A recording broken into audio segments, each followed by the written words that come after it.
अपनी ओर से और मैं सदन की ओर से उन्हें जन्मदिन की शुभकामनाएं देता हूं। उनके स्वस्थ, सुखी, सफल, उज्जवल भविष्य की कामना करता हूं। पांडे साहब, चलिए, आपको बहुत बहुत बधाई। उपाध्यक्ष जी, बहुत शुभकामनाएं, बधाई। प्रश्नकाल में उपाध्यक्ष का आना पहली बार हुआ है। धन्यवाद।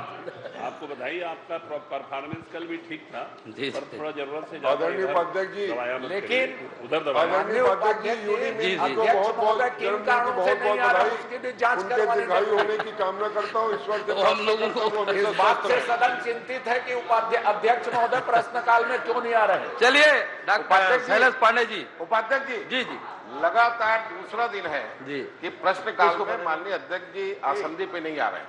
तो जो माननीय अजय चंद्राकर जी ने कहा जांच कराना चाहिए, माननीय सदन को अवगत करा दे, वो क्यों नहीं आ पा रहे हैं?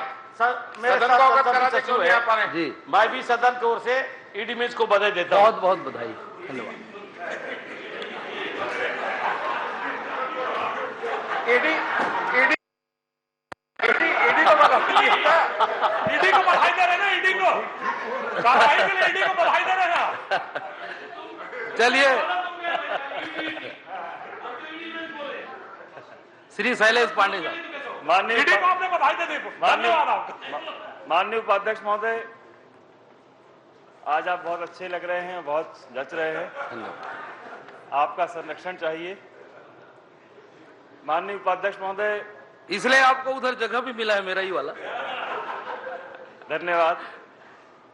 आज का जो पहला प्रश्न है, पूरे पंचम विधानसभा में पहली बार अवसर मिला है कि पहली बार में पहले बार क्वेश्चन आया मेरा पहला क्वेश्चन।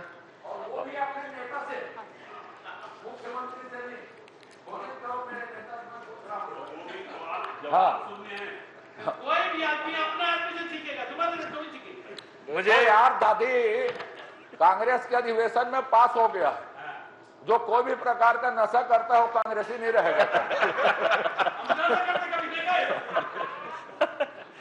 माननीय उपाध्यक्ष महोदय, प्रश्न मेरा बहुत ही जनहित का है, लोकहित का है। हमारे बिलासपुर में, जो कि बिलासपुर संभाग और सरगुजा संभाग, हमारे छत्तीसगढ़ में एक ही एम्स हॉस्पिटल है और बहुत तकलीफें होती हैं। पूरे छत्तीसगढ़ से रायपुर में केवल मरीजों को भेजना पड़ता है और एम्स की जो आवश्यकता है वो बिलासपुर में भी है, बिलासपुर संभाग के लिए और साथ साथ सरगुजा संभाग के लिए। लगभग 1.5 करोड़ के आसपास आबादी जो है उस दोनों संभागों में है। माननीय मंत्री जी ने केंद्र सरकार को चिट्ठी 4 जनवरी को लिखी थी, जिसका पुनरीक्षित उत्तर उन्होंने कल मुझे दे दिया है।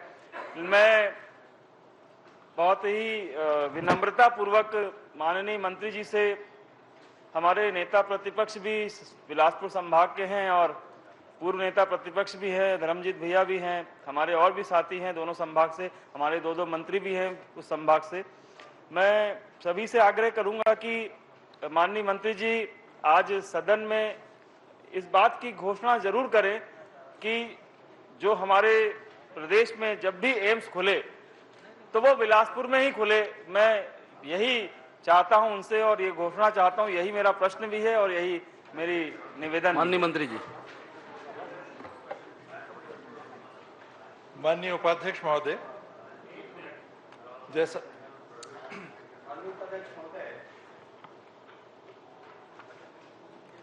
विधायक जी हमारे प्रश्न किए हैं और आप जवाब ऐसा मत देंगे कि विधायक जी को निराशा हाथ लगे, क्योंकि नहीं, हम सब लोग हैं, उन्होंने उल्लेख भी किया है, तो एक ही बार दे देंगे तो मेज थपथपा करके हम लोग स्वागत कर देंगे आपका कि जब भी यहाँ पर खुले तो बिलासपुर में ही खुलेगा।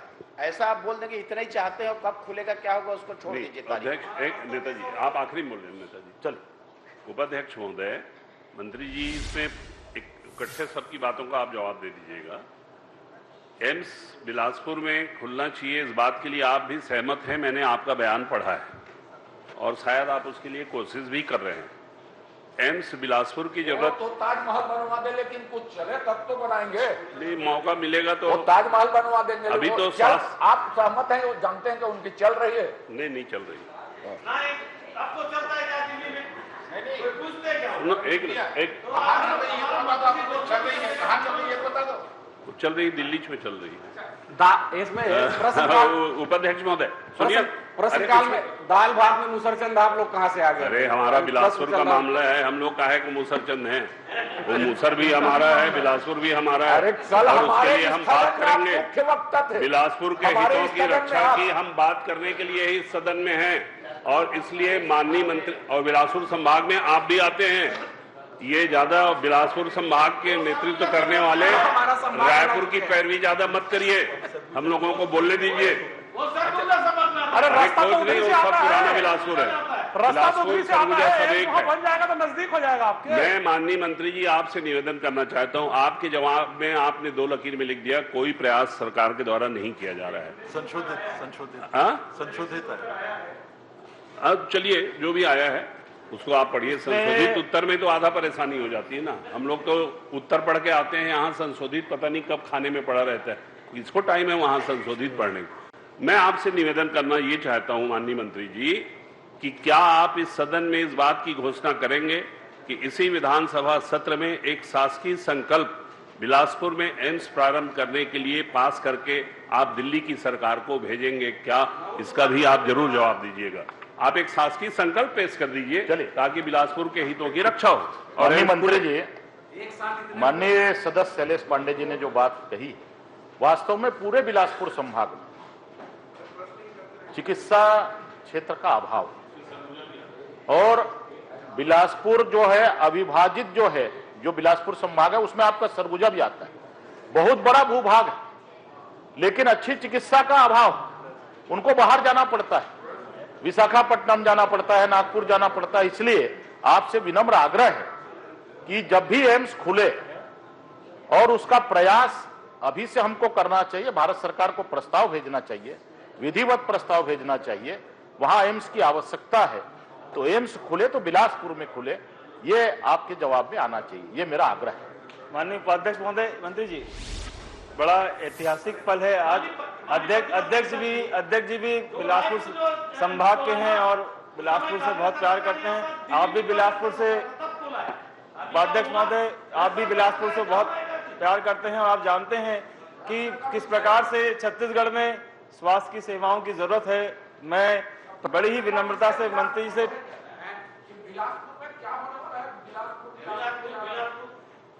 चलिए, काफी महत्वपूर्ण प्रश्न है माननीय मंत्री जी। हमें बिलासपुर को खोदापुर से ऊपर उठाते हुए बिलासपुर बनाना है, तो इसलिए हमको जरूरी है कि बिलासपुर में ऐसी चीजें खुलें, और मैं चाहूंगा हमारे माननीय स्वास्थ्य मंत्री जी इस बात की घोषणा आज करें। माननीय उपाध्यक्ष महोदय, पहले मैं संशोधित जवाब जो है वो भी पढ़ देता हूं, कई सदस्यों को जानकारी शायद ना हुई हो। बिलासपुर में एम्स हॉस्पिटल की स्थापना करने के लिए राज्य शासन द्वारा अर्धशासकीय पत्र 23 को माननीय मंत्री, भारत सरकार, स्वास्थ्य एवं परिवार कल्याण मंत्रालय, नई दिल्ली को लिखा गया है। ये संशोधित जवाब है।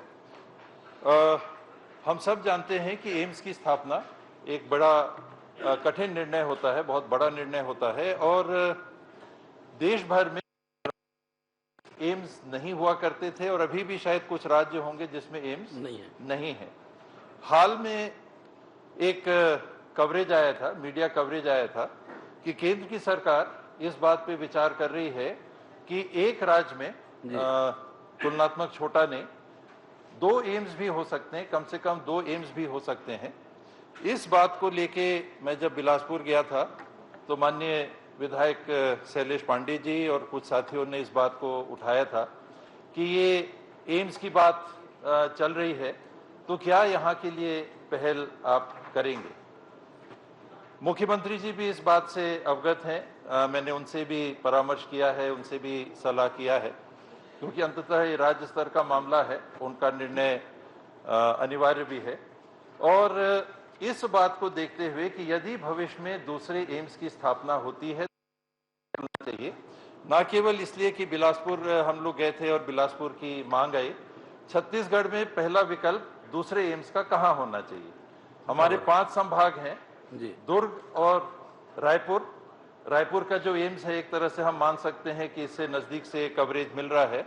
3 और संभाग बचते हैं, सबसे बड़ा तो नहीं, लेकिन विधायक की संख्या में सबसे बड़ा संभाग बिलासपुर, जहां 24 विधायक हैं, सरगुजा जहां 14 विधायक हैं, और बस्तर जहां 12 विधायक हैं।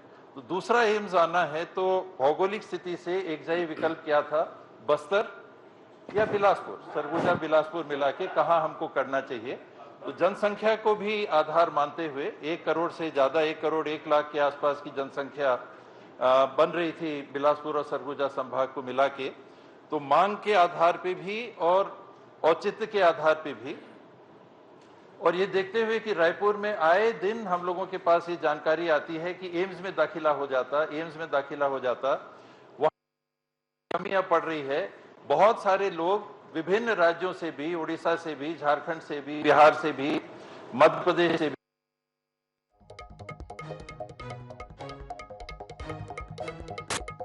दूसरा एम्स स्थापित होना है। तो मुझे भी ये लगा कि बिलासपुर के साथियों ने जो पहल की है, शैलेश जी ने भी जिस बात के लिए सर्वप्रथम मेरे को पहल करके बताया था, मैंने केंद्रीय मंत्री जी को ये पत्र लिखा क्योंकि वहां से अभी तक ना तो केंद्र की बजट में कोई प्रावधान है और ना ही किसी प्रकार की औपचारिक घोषणा या पत्राचार राज्य सरकार से हुआ है। केवल उस आधार पे कि न्यूज में ये बात आई थी और गंभीरता से इस पे केंद्र सरकार विचार कर रही है बुकिंग करने के लिए कि हम लाइन में खड़े हैं। मैंने अपनी तरफ से मंत्री जी को, केंद्रीय मंत्री जी को पत्र लिखा और उनका जवाब आया कि पत्र मिल गया। तो मुझे ये कहने में संकोच नहीं है क्योंकि मुख्यमंत्री जी से भी इसमें परामर्श है और उनकी भी सहमति है। अगला एम्स अगर छत्तीसगढ़ में स्थापना होना है तो विभाग की तरफ से और शासन की तरफ से हम लोगों ने बिलासपुर को चिन्हांकित किया है और अगर दूसरा एम्स मिलता है तो वहां स्थापित करना उचित होगा। अजय चंद्राकर जी, एक मिनट सर, अगर आप लोगों का अब दिल्ली में चलता है तो कुछ बात करिए दिल्ली में कि एम्स को स्वीकृति मिले। आप लोगों से तो कोई बात करने को तैयार नहीं है दिल्ली में। आप लोग दिल्ली में, आपकी सरकार है दिल्ली में, दिल्ली पत्र भेज दिया गया है। आपको मालूम थोड़ा बहुत पहले एम्स जो रायपुर का है ना, चलिए पांडे साहब एक प्रश्न कर लीजिए, थोड़ा बहुत प्रश्न करिए। मुख्यमंत्री के द्वारा स्थापित किया है। पांडे जी आपका तो लगभग उत्तर आ गया। एक छोटे सा, मैं माननीय उपाध्यक्ष महोदय, मैं मंत्री जी से निवेदन पुनः करना चाहता हूं कि उन्होंने अपने जवाब में अगर शब्द का प्रयोग किया है, मैं उनसे फिर से विनती करता हूं कि हम अगर शब्द का प्रयोग ना करके अगर हम अपनी ओर से खुद मांग करने की हमको एक एम्स की और आवश्यकता है, अगर तो ये ज्यादा बेहतर होगा। चलिए ना, रिमाइंडर देंगे ना अभी, ये तो ये 1 जनवरी में हुआ है। आप अगर शब्द को रोकने के लिए बोल रहे हैं कोई और अपने शब्दों को देखिए खुद 2 बार अगर वो उपाध्यक्ष महोदय, मांग हमने कर दी है जी और पुनः एक काम करेंगे, एक रिमाइंडर और 2 महीने बाद देंगे। और जो सुझाव आया है मैं माननीय मुख्यमंत्री जी से सलाह कर लूंगा। चलिए माननीय अजय चंद्राकर जी, अगर आवश्यकता में बात हो चुकी है। अजय चंद्राकर जी, आप लोग भी कुछ पत्राचार करिए ना दिल्ली। धन्यवाद मंत्री जी, आपको बहुत बहुत धन्यवाद। प्रस्ताव गया है, आप लोग भी कुछ पत्राचार करिए।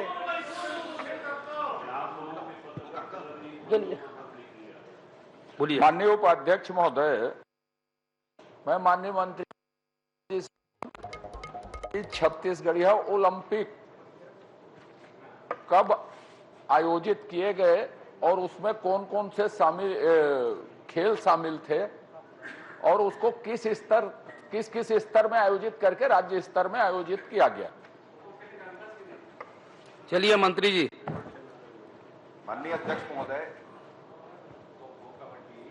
इसमें अक्टूबर में इसकी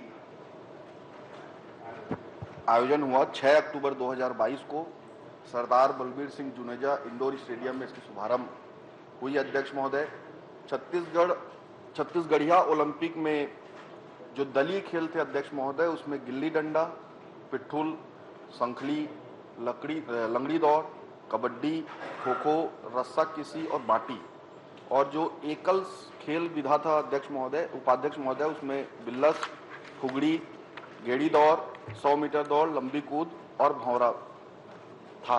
और तीसरा प्रश्न क्या था आपका? नहीं, अभी मेरे पहले प्रश्न का ही उत्तर नहीं दिया यार। मैं उसी में 3 प्रश्न था ना माननीय उपाध्यक्ष जी, मैंने पूछा, सबसे पहले मैंने एक सेकंड, इसको पंचायत और वार्ड स्तर पे पहले इसका आयोजन हुआ, उसके बाद ये जोन स्तर पे गया, उसके बाद विकास खंड और क्लस्टर स्तर पे गया, उसके बाद जिला स्तर पे, उसके बाद संभाग स्तर पे, उसके बाद राज्य स्तर पे। अच्छा, माननीय अध्यक्ष महोदय, कल सीएम साहब कह रहे थे बजट चर्चा में हम लोग उस खेल के विरोधी बात कर रहे थे, तो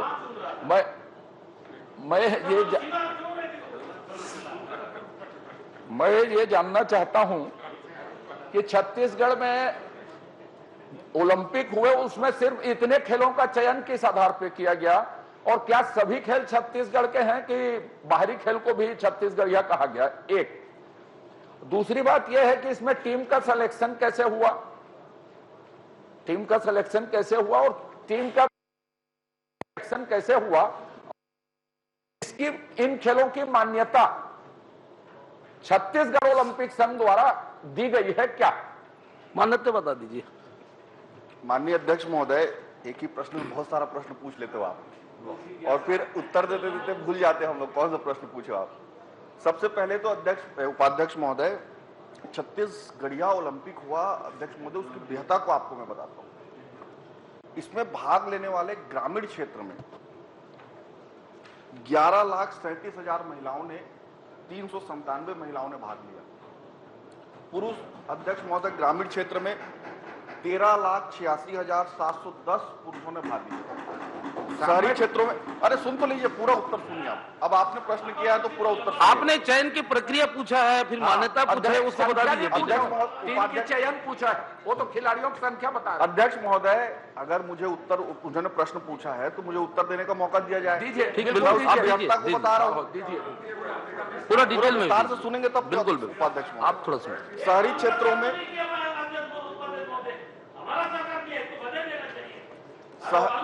लास्ट में देंगे, बताइए। शहरी क्षेत्रों में अध्यक्ष महोदय 62,539 लोगों ने, पुरुषों महिलाओं ने भाग लिया और पुरुषों ने 68,834 लोगों ने भाग लिया। अध्यक्ष महोदय, कुल होता है 26,55,480, जो छत्तीसगढ़ के जनसंख्या का 10% होता है। आप इसमें प्रश्न कर रहे हैं कि इनका चयन कैसे हुआ। इतना बृहद आयोजन था कि हर एक को इसमें मौका दिया गया, तो बुनियादी की गई कि जो सबको अब पूरी बात सुनते नहीं है, फिर वही, ये इतना बृहद था उपाध्यक्ष महोदय कि इसको बुनियादी करके हर एक व्यक्ति को पंचायत स्तर में माननीय अध्यक्ष महोदय, माननीय उपाध्यक्ष महोदय, मुझे आपत्ति, बृहद स्तर में हुआ, कम स्तर में हुआ, ज्यादा स्तर में हुआ, यदि छत्तीसगढ़ के खेल, लेकिन मेरे समझ में नहीं आता, जब भी छत्तीसगढ़िया का बात आता है तो बड़ा तकलीफ होता है। ये गरुआ घुरुआ बाड़ी का या कोई तकलीफ में भी छत्तीसगढ़िया खेल का आप लोग सहयोग करिएगा। तकलीफ मंत्री जी थोड़ा सहयोग करिए। छत्तीसगढ़िया होकर छत्तीसगढ़ियों से, छत्तीसगढ़ी खेल परंपरा से क्यों आपको इतना तकलीफ? थोड़ा सा 2 प्रश्न में 18 मिनट हो गया। मंत्री जी सहयोग करेंगे। आदरणीय चंद्राकर साहब, ये तरीका नहीं है, या तो प्रश्न उन्हीं क्या दीजिए।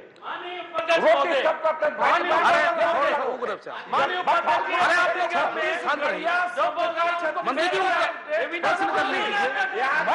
आप छत्तीसगढ़ का इतना विरोध क्यों करते हैं?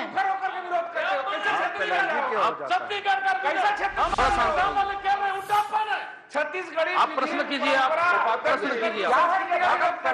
मंत्री स्टेटमेंट नाटक करेंगे तो प्रश्नकाल का माननीय उपाध्यक्ष, आप थोड़ा सा आप इतना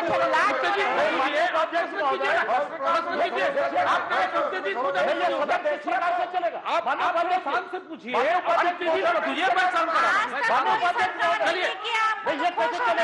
आप लोग थोड़ा, मंत्री जी, ओलंपिक गेम के लिए बधाई देना चाहिए। मंत्री जी, अरे भाई 19 मिनट हो गया।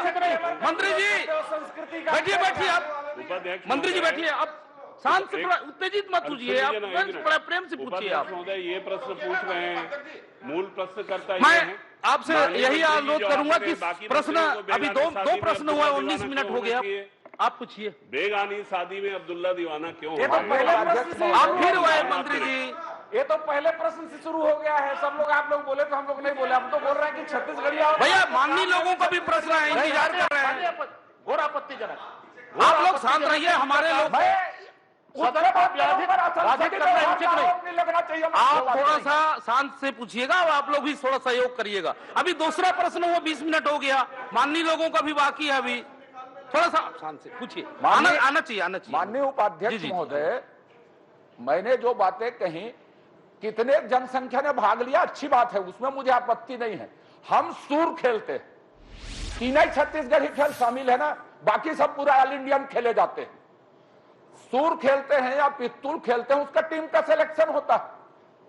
वो टीम का सिलेक्शन कैसे हुआ और उसको प्रदेश तक कैसे भेजा गया, एक टीम का सिलेक्शन पूछा था, उसके कोई प्रशिक्षण शिविर लगाए गए क्या खेलों के, दो बात, और इसको छत्तीसगढ़ ओलंपिक संघ से मान्यता प्राप्त है क्या इन खेलों का, और नहीं है तो क्या आप मान्यता के लिए कोई प्रयास कर रहे हैं क्या? चलिए मंत्री जी, इतना मेरा प्रश्न था। ठीक है, बताइए। मैं बताता हूं। थोड़ा माननीय उपाध्यक्ष महोदय,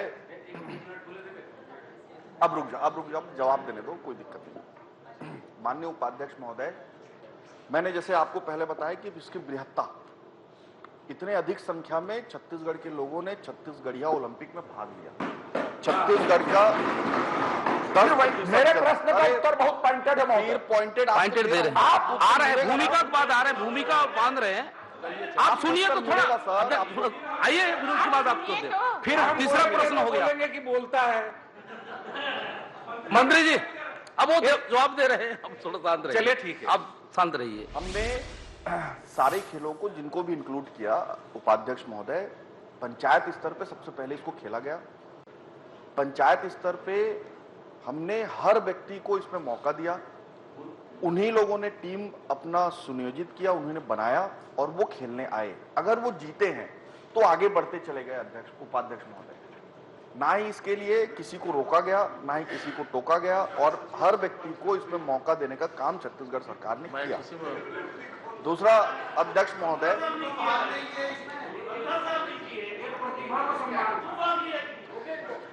चलिए माननीय उपाध्यक्ष महोदय, इसी के पक्ष में आपको मैं बोलूंगा कि अध्यक्ष महोदय, इस बार जो छत्तीसगढ़िया ओलंपिक हुआ उसमें सर्वाधिक उम्र की जो महिला भाग ली, ये दूसरी श्रीमती सुब्बारो बाई,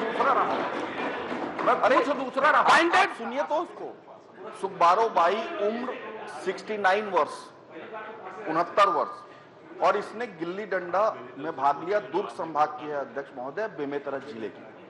और जो सबसे कम उम्र की बच्ची भाग ली, उसका नाम है कुमारी अंकिता विश्वकर्मा, उम्र 6 वर्ष, खेल फुगड़ी, रायपुर जिले की निवासी।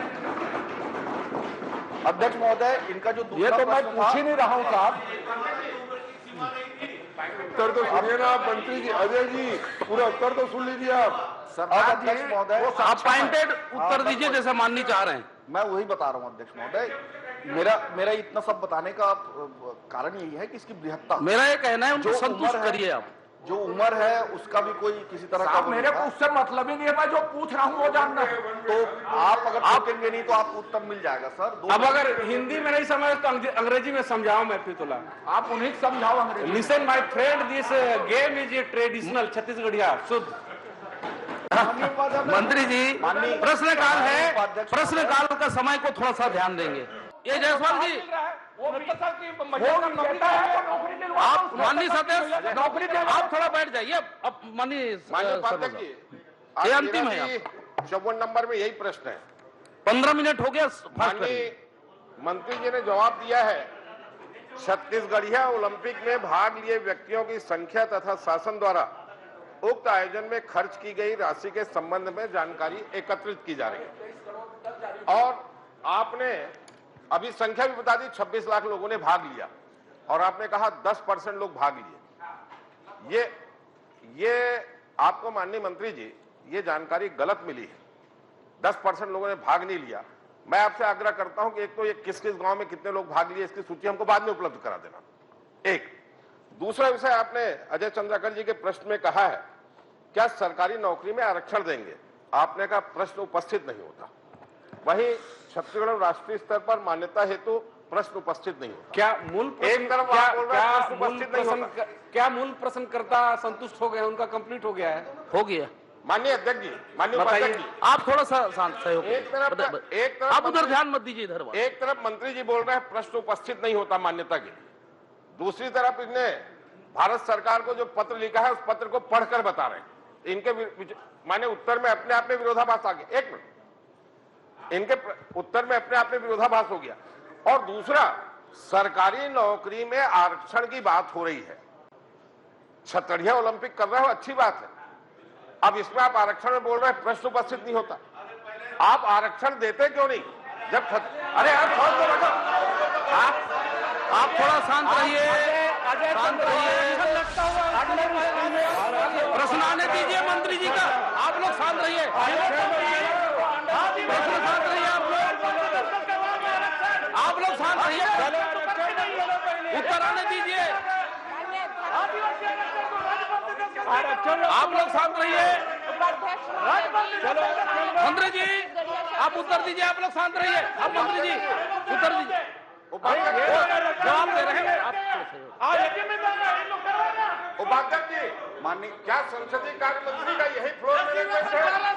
आप मंत्री जी, क्या इनके मंत्री समर्थ नहीं है तो आप उत्तर दीजिए, बाकी लोग बैठ जाए। संसदीय कार्य मंत्री जी कुछ तो सर्व करो।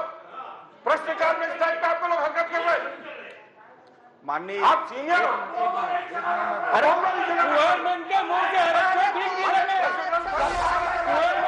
आप लोग शांत रहिए। प्रश्नकाल को देखिए। माननीय उपाध्यक्ष जी, माननीय उपाध्यक्ष जी, कल तो आपने मेरी बातों को निकाल दिया। अगर प्रश्न काल में सत्ता पक्ष के मंत्री और विधायक ऐसा डिस्टरबेंस करते हैं, माननीय स्वास्थ्य मंत्री जी, कल आपने रेबीज का इंजेक्शन बुलवाया, सबको लगवा दीजिए।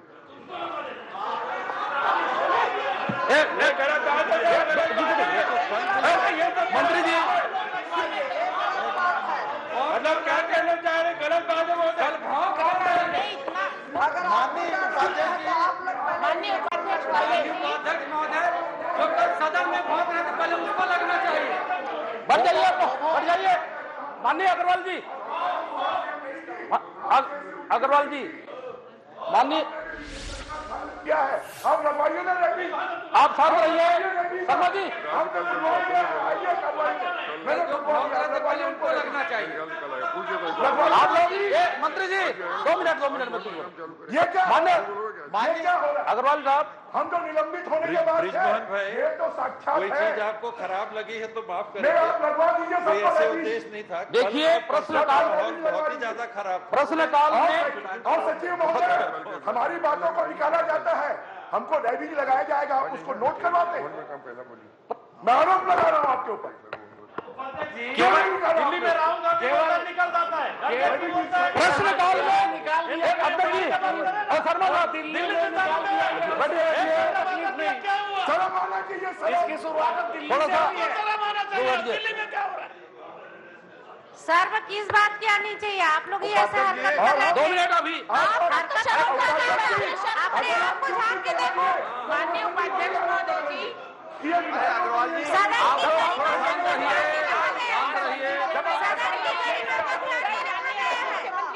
की प्रश्न आप बैठिए, बैठ जाइए, बैठिए। मंत्री जी बैठिए, आप 2 मिनट। प्रश्नकाल है, इसको समझना है।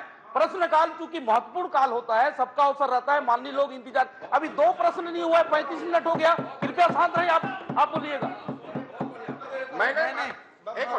माननीय अध्यक्ष जी, उपाध्यक्ष जी, मेरा पॉइंट व्यवस्था का प्रश्न है। प्रश्नकाल में व्यवस्था का मेरा व्यवस्था का प्रश्न है। माननीय उपाध्यक्ष जी, ये क्या हो रहा है? व्यवस्था का प्रश्न है। ये हो क्या रहा है? ये हो क्या रहा है? मंत्री जी प्रश्नकाल में व्यवस्था का नहीं रहता, आप शांत रहिए। आप बोलिए। मेरा पॉइंटेड प्रश्न है माननीय उपाध्यक्ष जी। हाँ भाई, क्या छत्तीसगढ़िया ओलंपिक में भाग लिए खिलाड़ियों को अब ये बहुत ज्यादा प्रश्न हो गया, एक बार अंतिम इसके बाद उत्तर दीजिए। अगर सरकार आरक्षण नहीं दे रही, ये अंतिम अवसर है, इसके बाद अगला नाम करूंगा मैं। चलिए उत्तर आने के बाद करिएगा। चलिए मंत्री जी, मंत्री जी आप थोड़ा शांत रहिए।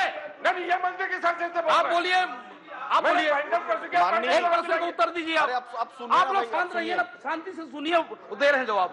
माननीय उपाध्यक्ष महोदय, इन्होंने 2-3 प्रश्न। अरे आप शांत रहेंगे तब जवाब मिलेगा भाई। मंत्री जी दे रहे हैं, इसके बाद मैं अगला पुकार रहा हूँ।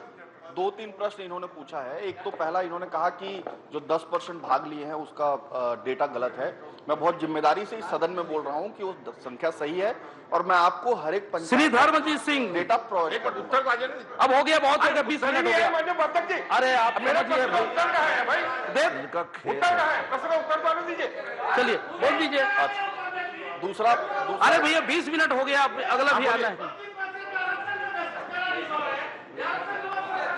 दूसरा आप लोग थोड़ा सहयोग कीजिए ना, समय बर्बाद होता है। प्रश्न का उत्तर दूसरा प्रश्न इनका था कि इन्होंने क्यों यहाँ लिखा है कि प्रश्न उपस्थित नहीं होता है। मैंने इसलिए लिखा है यहाँ पे क्योंकि इन्होंने योजना का नाम गलत लिखा है अध्यक्ष महोदय। हाँ, इन्होंने लिखा है छत्तीसगढ़ ओलंपिक खेल योजना, ऐसी कोई योजना है ही नहीं। उसके बाद भी उत्तर दे रहे हैं। हमने यहाँ लिखा है प्रश्न उपस्थित नहीं होता है। तीसरा अध्यक्ष महोदय, तीसरा इन्होंने कहा कि क्या छत्तीसगढ़िया ओलंपिक जो खेल हुआ उसमें आरक्षण देकर नौकरी, ऐसी कोई प्रावधान नहीं। श्री धर्मजीत सिंह, चलिए बोलिए, एक बार मौका दीजिए। माननीय उपाध्यक्ष महोदय, माननीय जो हमारे यहाँ खेल नीति है, उस खेल नीति के अनुसार उत्कृष्ट खिलाड़ी घोषित कर उनको शासकीय नौकरी में लिया जाता है। भैया वो पिछले 4 साल लगा है ना अगले बार में, पिछले 4 साल लगा है ना अगले बार में, उसको कहे पूछ रही इतना जल्दी। अगले पिछले 4 सालों में कितने लोगों को उत्कृष्ट खिलाड़ी घोषित कर नौकरी में लिया गया है, इस प्रश्न का उत्तर दे दें। क्योंकि छत्तीसगढ़ के खिलाड़ी, चलिए छत्तीसगढ़ के खिलाड़ी भटक रहे दर, उनको नौकरी नहीं मिल रही है। ये अंतिम है, आप जवाब दीजिए, फिर अगला इनका प्रश्न लगा है, अगले दिन यही प्रश्न आएगा, वहां पूछ लेंगे आराम से। चलिए धर्मजीत सिंह जी, जानकारी दे देता हूँ। अनुपूरक में, अरे इसमें बहुत ज्यादा हो गया भाई। चलिए आप आगे बढ़िए। धर्मजीत सिंह जी आप बताइए, ये बहुत प्रश्न हो गया, ये टाइम हो गया, आप बताइए। माननीय धर्मजीत सिंह जी। माननीय उपाध्यक्ष महोदय, मैंने बिलासपुर संभाग के जिला अस्पताल और अन्य स्वास्थ्य केंद्रों में डॉक्टरों की उपलब्धता के बारे में, चिकित्सा के पद के स्वीकृति उपलब्ध और पदस्थ लोगों के बारे में जानकारी मांगी है। मुझे बहुत खुशी है कि माननीय स्वास्थ्य मंत्री जी के जवाब से उनका गंभीर प्रयास झलक दिखाई दे रहा है। माननीय मंत्री जी, आपने बताया कि विशेषज्ञ डॉक्टर के 292 पद में से आपने 102 भरे हैं, अभी भी 190 रिक्त हैं। कुल मिला के 443 पदों के विरुद्ध 390 पद भरे हैं। इसमें बिलासपुर संभाग के 43 चिकित्सक विहीन अस्पताल में पदस्थ अभी तक डॉक्टर नहीं हुए। ये आपके ही जवाब में है। मैं आपसे पूछना चाहता हूं कि ये जो 43 अस्पताल जो डॉक्टर विहीन हैं, उन्हें आप कब तक के भरने का प्रयास करेंगे या कब तक भर देंगे, ताकि वहां भी चिकित्सा सुविधा मिल सके। माननीय मंत्री जी। माननीय उपाध्यक्ष महोदय, जानकारी है वो प्रस्तुत हो गई है और एक तुलनात्मक विवरण केवल मैं देने का प्रयास कर रहा हूं कि 2018 में विशेषज्ञ छत्तीसगढ़ में 1593 पद स्वीकृत थे, जिनके विरुद्ध 132 विशेषज्ञ हमारे पास थे। 2079 अंडर ग्रेजुएट्स थे, जिसमें 1180 हमारे पास थे और 112 डेंटिस्ट के पदों के विरुद्ध में 72 थे। ये वर्तमान में स्थिति 1593 विशेषज्ञ के विरुद्ध में अब वर्तमान में 1633 विशेषज्ञ हैं और अब 446 कार्यरत हैं, यानी 3.38 लगभग 3.38 गुना अधिक हम कर पाए। फिर भी वैकेंसी है, लेकिन इतना बढ़ा है और आगे मैं और जानकारी दे देता हूं, कब तक कर पाएंगे उससे आइडिया लग जाएगा। और इसी तरह से MBBS डॉक्टर, अंडर ग्रेजुएट जो डॉक्टर हैं, वो 2175 पदों के विरुद्ध में 2181 कार्यरत दिख रहे हैं। आंकड़ा है, इसको थोड़ा और मैं दिखवा लूंगा, लेकिन जितने पद स्वीकृत हैं उससे ज्यादा भी कहीं किसी कारण से आंकड़ा दिखा रहा है। और बिलासपुर संभाग में, बिलासपुर में 30 MBBS डॉक्टर अधिक हैं पद से, इसको चलना पड़ेगा। मुंगेली में 11 की वैकेंसी है, कोरबा में 5 की वैकेंसी है, रायगढ़ में 8 की वैकेंसी है, गौरेला पेंड्रा मरवाई में सैंक्शन पद से 3 अतिरिक्त हैं और जांजगीर में 4 की वैकेंसी है। कुल 5 डॉक्टर्स MBBS के बिलासपुर संभाग में अतिरिक्त हैं, अतिशेष हैं। कुल जहां खाली हैं वहां दे के दूसरे जिलों में जाने की स्थिति इसकी बन रही है। और जो प्रयास किए गए हैं, आपने एक प्रश्न वो भी किया था, तो विशेषज्ञों की भर्ती के लिए पहले 100% पदोन्नति का प्रावधान था। उतने विशेषज्ञ ही नहीं एमबीबीएस मेडिकल ऑफिसर के रूप में काम करते थे जिनकी पदोन्नति हो सके तो विशेषज्ञ के पद भरें। इसमें कैबिनेट से हम लोगों ने राहत मांगी थी, छूट मांगी थी, वन टाइम रिलैक्सेशन मांगा था, और 50% पद सीधी भर्ती के हमने मांगे थे जो मिले, और उसमें भरने का प्रयास किया गया। आगे ये स्थिति बन रही है कि हमको शायद 100% रिलैक्सेशन मांगना पड़े वन टाइम, क्योंकि उतने विशेषज्ञ मेडिकल ऑफिसर के रूप में काम ही नहीं कर रहे हैं। पहले 5 से 7 साल में प्रमोशन होता था। कैबिनेट ने, मुख्यमंत्री जी ने हम लोग को अनुमति दी कि 2 साल में आप प्रमोट करके उनको विशेषज्ञों के पद भर दीजिए। मेडिकल ऑफिसर सरप्लस हो रहे हैं, विशेषज्ञ अभी भी हमारे पास 3 गुना से ज्यादा भर्ती होने के बाद भी कम पड़ रहे हैं। तो इसका एक ये प्रयास। दूसरा, वित्त विभाग के माध्यम से आपकी जानकारी में होगा कि नियुक्ति होने के प्रथम, द्वितीय और तृतीय वर्ष में 70, 80 और 90% वेतन देने का, स्टाइपेंड देने का प्रावधान रखा गया था। स्वास्थ्य विभाग ने इसमें छूट मांगी और मुख्यमंत्री जी ने, कैबिनेट ने प्रदान किया कि यहाँ पूरे विशेषज्ञों को और मेडिकल ऑफिसर्स को 100% स्टाइपेंड मिला। प्रोत्साहित करने के लिए कटौती, लोग आए, भर्ती हों और काम करें, उनको प्रोत्साहित करने के लिए ये कदम भी उठाया गया। रिक्त पदों की भर्ती के लिए लोक सेवा आयोग को 641 पदों के लिए हम लोगों ने विज्ञापन 27/10/2021 को भेजा था, जिसमें केवल 139 आए। 641 के विरुद्ध में केवल 139 आए, और पुनः विशेषज्ञों की रिक्त पदों की भर्ती के लिए 16/3/2022 को 458 पदों के लिए रिक्तियां निकाली गई, जिसमें केवल 31 आए। दिक्कत ये हो रही है कि लोग आ नहीं रहे। प्रयास शासन और विभाग अपनी ओर से लगातार कर रहा है। और इसके अतिरिक्त जो प्रयास किया गया है, जो बॉन्डेड डॉक्टर्स हैं, स्नातकोत्तर उत्तीर्ण 85 अनुबंधित डॉक्टर्स को, इनको पीजी चिकित्सा अधिकारी के रूप में पदस्थापना दी गई है। और 20/9/2021 को फिर से 443 चिकित्सा अधिकारी के रिक्त पदों के लिए पूर्ति के लिए विज्ञापन निकाला गया था, जिसमें 390 हमको मिले। मेडिकल ऑफिसर्स के तरफ दिक्कत छत्तीसगढ़ को अब नहीं है। विशेषज्ञों के लिए 3 गुना से ज्यादा भी भर्ती होने के बाद अभी भी कमियां हैं। इनके अतिरिक्त राज्य के अंतर्गत सीपीएम की शुरुआत की गई है, college for physician and surgeons की। निश्चेतना और स्त्री रोग के लिए प्रयास किया गया है। राष्ट्रीय स्वास्थ्य मिशन के माध्यम से बिलासपुर संभाग को 17 चिकित्सा अधिकारी दिए गए हैं। डीएमएफ के माध्यम से विशेष ये पहल सरकार ने अपनी ओर से की है, और प्रयास हम लोग का यही है कि हम लोग और विशेषज्ञों को भर्ती करा सकें। माननीय उपाध्यक्ष महोदय, माननीय मंत्री जी ने बहुत ही विस्तृत रूप से जवाब तो दिया है, लेकिन बहुत अफसोस होता है कि 600 लोगों के लिए आप भेजते हैं, पब्लिक सर्विस कमीशन में 40 लोग आते हैं। तो आप जरा पैकेज अच्छा वाला बनाइए ना। स्वास्थ्य का मामला है, अब डॉक्टर को आप ऐसी छोटा मोटा तनख्वाह देंगे तो कोई गांव में जाके काम करता नहीं। और आप इतना बड़ा इंफ्रास्ट्रक्चर गांव में बनवा के रखे हैं, अस्पताल भवन बना है, कुर्सी है, टेबल है, लेकिन वही है अध्यक्ष महोदय, दांत है तो चना नहीं, चना है तो दांत नहीं। जिसका दांत नहीं हो उसको चना खाने को देते हैं, और जिसके पास चना है उसके पास दांत नहीं है। तो ऐसे में तो चलेगा नहीं।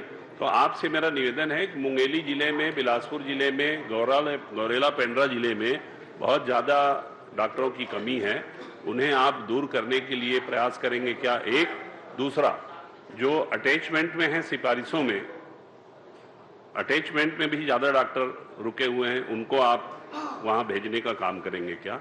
और पैकेज को ठीक से बढ़ाने के लिए बात करिए ना। 1,15,000 करोड़ का बजट है, डॉक्टरों को तो दीजिए, गांव वाले इलाज तो कराएंगे, तब तो थोड़ा लोड कम होगा मेडिकल कॉलेज में और एम्स में। गांव में दवाई की कोई व्यवस्था नहीं है, गांव में बेमतलब आदमी मर रहा है। जब डॉक्टर ही नहीं है तो प्राइमरी ट्रीटमेंट भी नहीं हो पाता है। तो मैं आपसे निवेदन करना चाहता हूं, बिलासपुर जिला, मुंगेली जिला, पेंड्रा गौरेला मरवाही जिला के डॉक्टरों की भर्ती के लिए आप प्रयास करेंगे क्या? और डॉक्टरों को अट्रैक्ट करने के लिए, उन्हें बढ़िया पैकेज देने के लिए आप माननीय मुख्यमंत्री वित्त मंत्रालय तीनों प्रयास करके छत्तीसगढ़ के अस्पतालों में डॉक्टरों की नियुक्ति करने का आप प्रयास करेंगे क्या?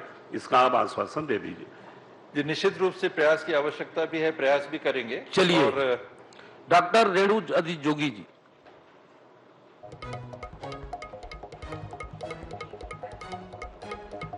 मैं वाणिज्य उद्योग और वाणिज्य मंत्री से जानना चाहूंगी कि वर्ष 2019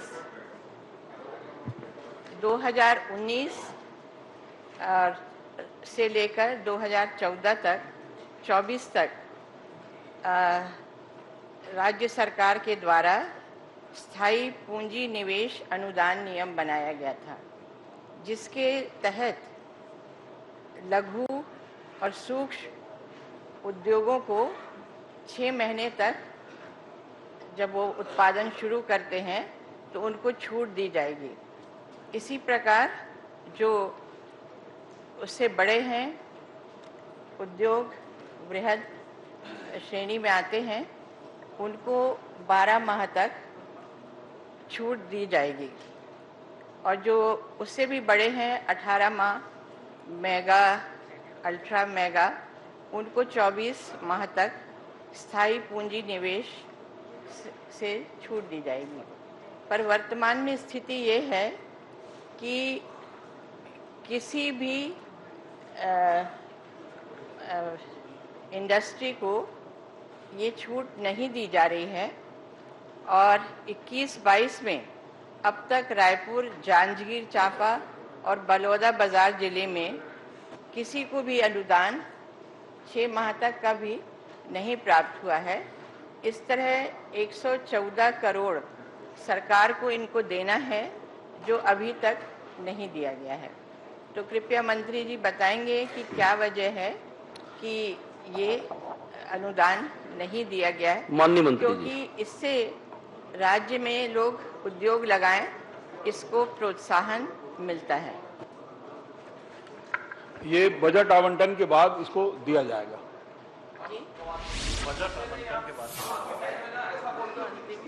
सीमा ने चीख की करते रहते हो।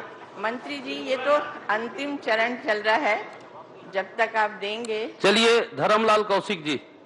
देंगे, बजट के बाद देंगे बोले। नहीं, पर ये तो 11।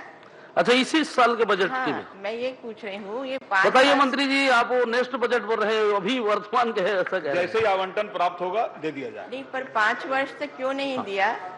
उससे माननीय ब्रिजमोहन अग्रवाल जी हो गया क्या? हाँ, वो एक प्रश्न पूछने दीजिए। माननीय उपाध्यक्ष जी, अब 11 मिनट बच गए। दूध भात है, दूध भात अपने प्रश्न में दूध। अब आप लोग शांत रहिए।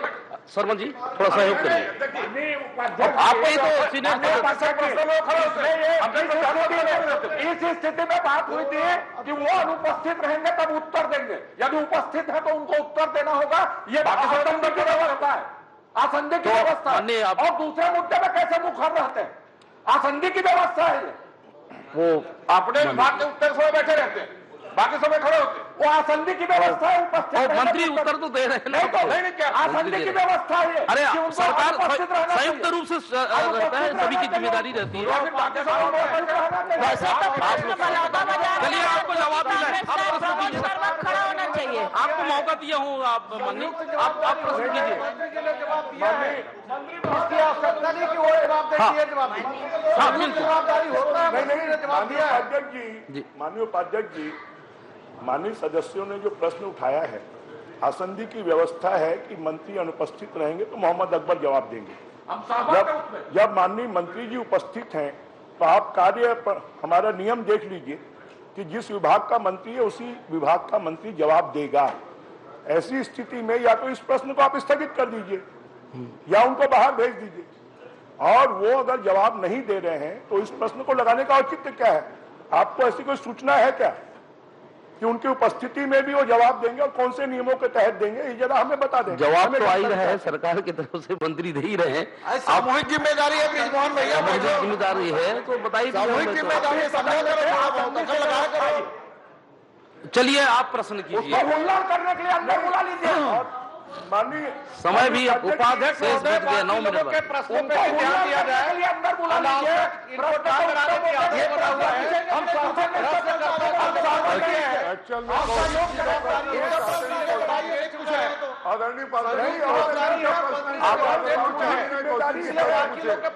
चलिए आप रेणु जोगी जी पूछ रहे हैं, कुछ बोलिए, आप बोलिए, मूल प्रश्न पूछ रहे हैं, एक प्रश्न पूछ रहे हैं, डॉक्टर रेणु जोगी जी पूछ रहे हैं कुछ। मंत्री जी से जानना चाहती हूँ कि पिछली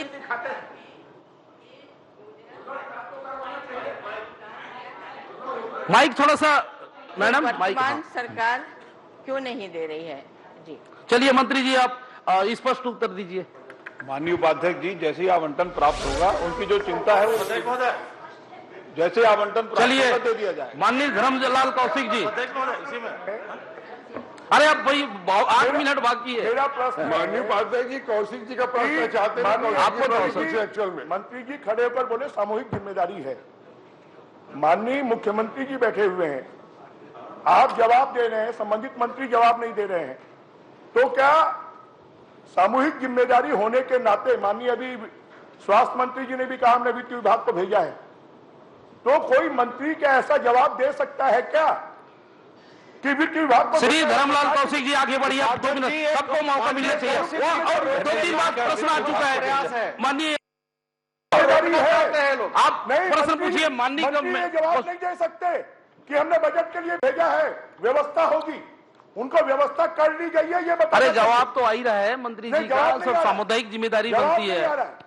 उपाध्यक्ष जी आप सहयोग कीजिए, अब ये 2 प्रश्न आ जाएगा। चाहता हूं आप एक, हाँ आप ये जो आपने उसके संबंध में जो सर्टिफिकेट जारी करने का, और आपने ये कहा है कि विभाग के द्वारा जो किया गया है, तो ये नियम आपने बताया है GFR जनरल फाइनेंशियल रूल 2017, ये थोड़ा सा आप पढ़ के बता दीजिए कि उसमें जिन्होंने कहा है कि हमको पावर है, तो पढ़ के आप बता दीजिए क्या उनको अधिकार है क्या। मैं उसका उत्तर उसी में है जो मंत्री जी ने जवाब दिया है।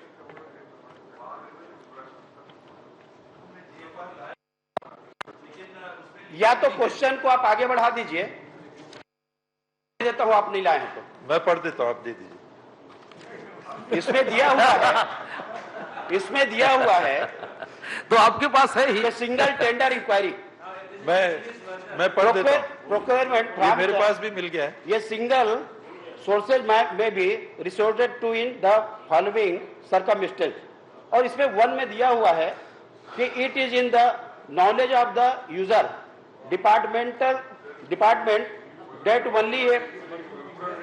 कल तो राज्यपाल जी अंग्रेजी में पढ़ रहे थे, तब विरोध कर रहे थे। मैन्युफैक्चर ऑफ द राज्यपाल जी अंग्रेजी में पढ़ रहे थे, विरोध कर रहा था, अंग्रेजी में मत पढ़ो, हिंदी में पढ़ो। चलिए आप थोड़ा सहयोग कीजिए। जो आपका जवाब आया मंत्री जी का है वो, उसकी पूरी बधाई संसदीय कार्य मंत्री की विरोधता का उत्कृष्ट प्रदर्शन। माननीय उपाध्यक्ष, हल्ला करवाना ही उनका काम है। माननीय उपाध्यक्ष महोदय, उसमें दिया हुआ है मंत्री जी, इसमें दिया है proprietary article certificate in the following form is to be provided by the ministry oblique, इसमें दिया है डिपार्टमेंट B4।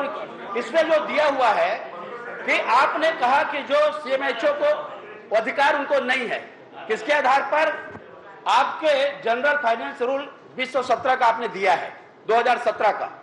इसमें जो अधिकार है, ये अधिकार आपके संचालक को है या आपके कमिश्नर को है?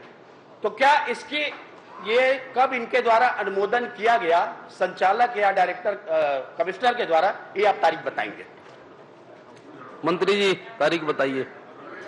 वो माननीय धर्मलाल जी ने जो बात पूछी थी, मेरे को भी नियम 166 मिल गया है। तो single tender inquiry, procurement from a single source may be resorted to in the following circumstances.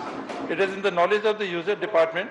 It is in the knowledge of the user department that only a particular firm is the manufacturer of the required goods.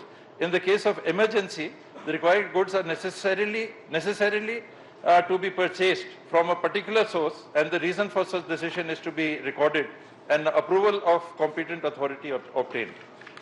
for standardization of machinery or spare parts to be compatible to the existing sets of equipment on the advice of a competent technical expert and approved by the competent authority. The required item is to be purchased only for a selected firm. Note, proprietary article certificate in the following form is to be provided by the Ministry Department before procuring the goods from a single source under the provision of Sub-Rule 1661 and 1663 as applicable. और वो proforma है। ये Covid समय की बात है, आपने दुर्ग अस्पताल के संदर्भ में चिन्हांकित प्रश्न किया है और सारे कार्यालय उस समय बंद थे, कोई काम पे रिपोर्ट नहीं कर रहे थे और सीएमएचओ दुर्ग ने जो खरीदी की है, 1 या 2 आइटम की खरीदी कोरोना काल में की है, वो विभाग की जानकारी में ही की है। कॉम्पिटेंट अथॉरिटी की जो बात आती है तो विभाग ने उनको ये अधिकार दिया था उस समय कि आप इसकी खरीदी कर ले, वरना काम नहीं हो पा रहा था। और इमरजेंसी भी आप पढ़ जानकारी में ला देता हूं, इन केस ऑफ इमरजेंसी आपकी जानकारी में ला देता हूं। एक आपका मौखिक का है, एक बायोबिल का है। Do you understand? आप बैठ जाइए। अंडरस्टैंड। माननीय उपाध्यक्ष महोदय, माननीय मंत्री जी, उस समय का 2 का मेरे पास में है डॉक्यूमेंट जो मैं कल निकलवाया हूं। एक मौखिक का, एक बायोबिल का है। आप उसमें देखिए, इसमें यह एकमात्र फर्म है जो इस शब्द का निर्माण का संग्रहण कर रहा है, एस लिखा है कि वही कर रहा है, दूसरा उसके सिवाय वर्ड में नहीं है। दूसरा जिसमें लिखा हुआ है नो लिखा है। यदि नो लिखा है तो सिंगल टेंडर पर खरीदी कैसे की गई? मेरे पास में है ये, या तो प्रश्न को आप आगे बढ़ा लीजिए, क्योंकि जो अधिकारी ने जवाब बना करके दिया है वो कहीं न कहीं गुमराह करने का प्रयास किया है और इसलिए डॉक्यूमेंट मेरे पास में है। आप बुलवा लीजिए और नहीं है तो प्रश्न आगे बढ़ा लीजिए। इसमें बढ़ाने की बात नहीं है। हाँ, तो आप भी उसमें जान रहे हैं कि इसमें क्या लिखा हुआ है। वो जो प्रोफॉर्मा भरा गया है, ये एकमात्र फर्म है जो इस मत का निर्माण कर रही है। This is the only firm who is और स्टॉकिंग दिस। इसमें लिखा हुआ है नो। 2 मिनट बाकी है, आप इसको आगे बढ़ा लीजिए। मैं आपको जानकारी पूरी दे दूंगा जो भी आप जानकारी चाह रहे हैं। उसमें केवल मैं जांच चाह रहा हूं, उसके बाद जांच आप करवा दीजिए। जो भी जानकारी है मैं आपको उपलब्ध नहीं, श्री मोहन मरकाम जी, उसके बाद अगर आपको लगता है कि कुछ आप जांच कर देखो, आपको जानकारी दे। यदि 400 का नहीं है, ये 500-600। चलिए आप मंत्री जी, वो 600 करोड़ का मामला है। चलिए आप, और इसमें जो अधिकार है केवल उस समय 50,000 का खरीदने का अधिकार है। आप इसकी जांच करवा लीजिए ना। यदि जांच में तो ठीक है, नहीं पाएंगे तो ठीक है। आपके प्रश्न के माध्यम से मेरी जानकारी में पूरा बात आया हुआ है। इसमें 500-600 करोड़ की जो खरीदी हुई है, बल्कि 800 करोड़ की जो खरीदी हुई है, कोरोना काल के कुल सामान की है। दुर्ग अस्पताल 500 करोड़ की खरीदी कैसे? मैं ये बोल रहा हूं, आप उसकी जांच करवा लीजिए ना। जांच की जानकारी मैं आपको जो चाहिए मैं आपको उपलब्ध करा दूंगा। जांच की आवश्यकता मुझे महसूस नहीं हो रही, नहीं मैं करा गलत जानकारी दिया है, इसलिए मैं बोल रहा हूं कि आप जांच करवा लीजिए। जानकारी उपलब्ध करा दूंगा। उसके बाद भी आपको अगर कोई संदेह होगा। मंत्री जी, आप नहीं छुपाएंगे मुझे मालूम है, लेकिन जिस प्रकार से भ्रष्टाचार हुआ है, करप्शन हुआ है और उसको दबाने का प्रयास अधिकारी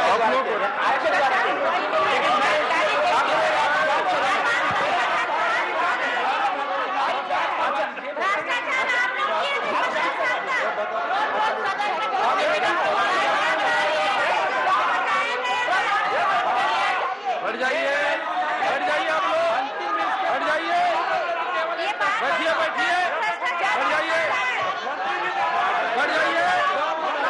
बैठ जाइए, बैठिए, प्रश्नकाल समाप्त।